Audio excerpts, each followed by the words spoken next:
How can we encourage children who are facing anxiety? That's the topic we're going to address today on Flourish-Meant. I'm your host, Tina Yeager. Flourish-Meant is sponsored by Access More.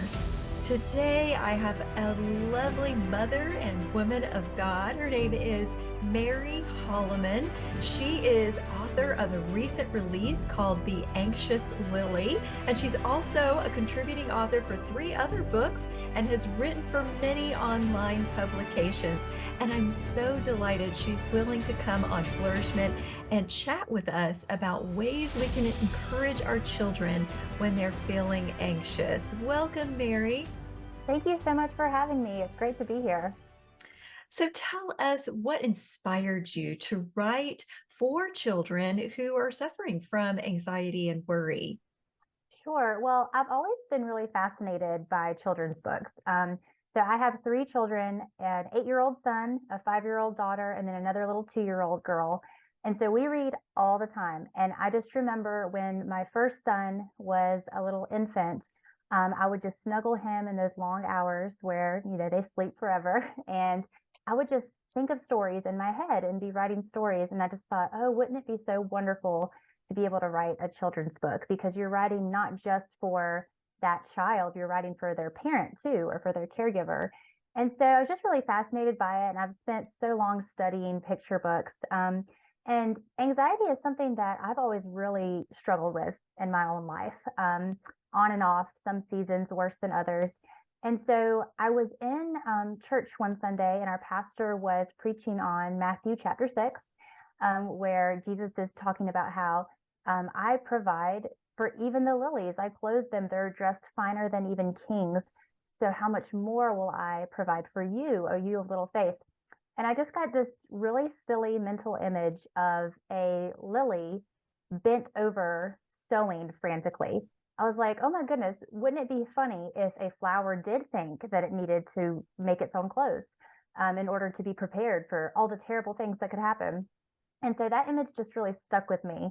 And that image of, a flower bent over, I realized that's me when I'm anxious, when I'm torn up and in knots inside, worrying about all the what ifs or what might happen or what could happen. I am not standing tall and fulfilling the potential that God has called me to. And so, anyway, I went home that day and I just started, scribbling and writing and sketching out these ideas. And that's how Lola the Lily was born that day. And I know that we are seeing right now a rise in anxiety, particularly among children, especially since they had to be isolated for so long. And we have so much more negative media feeding into the minds of the children where they're exposed to that. What are some things that you would say would be signs that parents can notice their child is struggling with anxiety? Sure. I will say, first of all, that, speaking to parents, you know your child best. So you know what it is that may seem a little off from what is typical for them. And so it might look a little different for every child, but some of the standard ways you might see is avoidance. So trying to avoid the thing that's making them feel upset or worried. It could be outbursts of anger. The interesting thing that happens inside our brains when we're anxious is actually the same thing that happens when we encounter something that scares us. So the blood rushes from the front of your brain kind of towards the center, and you have that fight or flight response. So it can be that angry response because there's fear that's being triggered by that worry. It might also be having trouble sleeping at night or nightmares, even waking up a lot, being fidgety, kind of restless, or just a general sense of like angst. And so, what I would say is, your child, be a student of your child. And if you start to see something that feels a little off, it's outside of what is typical for them, kind of take an emotional inventory or a life inventory and say, okay, what's going on lately? Have we had a life change? Has something changed in our family? Has there been a new school that we've moved to? Or is there someone maybe at school that could be causing some trouble? kind of asking those questions to see if there's a correlation. You know, some days, sometimes our children, we just have off days, right? Sometimes an outburst, that's just going to happen. But if you see it kind of creating a pattern and connecting to some life circumstances, those can be really good signs that there's some inner turmoil going on in your child. So you mentioned that you love curling up with your children to read, and reading can help be a framework for asking those questions, right? Yes, absolutely. There's something really disarming about reading a story together, especially when invested in the story of someone else. It can help you identify what's happening in your own heart. And that's really what I'm hoping will happen with the anxious Lily, as children are invested in this Lily who's being so silly and trying to make clothes for herself. You'll start to see, oh, wait, that's me. Like, I feel that way sometimes. And so I think it's a really good, all stories are such a great opportunity to talk about the deeper things going on in our hearts. And that's particularly important with younger children who cannot identify and define what their feelings are. They don't have the words or the vocabulary to share with you exactly what they're feeling. But in a story, they can point out, that's me, right? Right, exactly. They can see themselves. And even if it's a flower or a tree or whoever, we can see ourselves in the characteristics that are laid out before us in a picture or in words. So, how would you speak to mothers who might be listening? How would you encourage them if they're feeling anxious over their children, or they see that that is being echoed in their kids' responses to their circumstances? Sure.